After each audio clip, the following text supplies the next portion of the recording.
శంకర్ దర్శకత్వంలో mega power star Ram Charan గారు నటిస్తున్నటువంటి చిత్రం గేమ్ చేంజర్. ఈ చిత్రానికి సంబంధించిన అప్డేట్ను ప్రకటించారు మేకర్స్. ఇక ఈ చిత్రం నుంచి ఇప్పటికే టీజర్, ట్రైలర్ మరియు ఈ సినిమాలోని అన్ని పాటలు కూడా సోషల్ మీడియా ప్లాట్ఫామ్స్లో విడుదలైన విషయం మనకు తెలిసిందే. ఇదిలా ఉండగా గేమ్ చేంజర్ మూవీ మరికొద్ది గంటల్లో థియేటర్లో సందడి చేయబోతుంది. ఈ నేపథ్యంలో సినిమాపై మరింత హైప్ను పెంచడానికి ఈ సినిమా నుంచి మరొక ట్రైలర్ను మేకర్స్ అయితే రిలీజ్ చేయబోతున్నారు. ఈ సినిమా నుంచి రిలీజ్ ట్రైలర్ను మేకర్స్ రిలీజ్ చేయడానికి సిద్ధమవుతున్నట్లుగా తెలుస్తున్నటువంటి సమాచారం. ఈ మూవీ పొలిటికల్ యాక్షన్ నేపథ్యంలో సాగే పవర్ఫుల్ కథాంశంతో గేమ్ చేంజర్ తెరకెక్కుతుంది. బాలీవుడ్ బామ్మ కీరా అద్వానీ ఇందులో హీరోయిన్గా నటించింది. అలాగే అంజలి మరొక హీరోయిన్గా నటించింది. శ్రీకాంత్, సునీల్, ఎస్జే సూర్య, సముద్రగని, నవీన్ చంద్ర తదితరులు కీలకమైన పాత్రలు పోషించారు ఈ మూవీలో. శ్రీ వెంకటేశ్వర క్రియేషన్స్ పతాకంపై దిల్రాజు గారు భారీ బడ్జెట్తో ఈ సినిమాని తెరకెక్కించిన విషయం మనకు తెలిసిందే.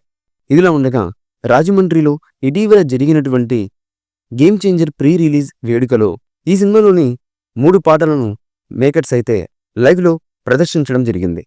ఈ పాటలన్నీ కూడా విపరీతంగా ఈ సినిమాపై హైప్ను పెంచేశాయి. కొండదేవర, అరుగు మీద, కోపరప్ అనే సాంగ్స్ని యూట్యూబ్లో వీడియో సాంగ్స్ రిలీజ్ చేయాలనే ఆలోచనలో మేకర్స్ ఉన్నట్లుగా తెలుస్తున్నటువంటి సమాచారం.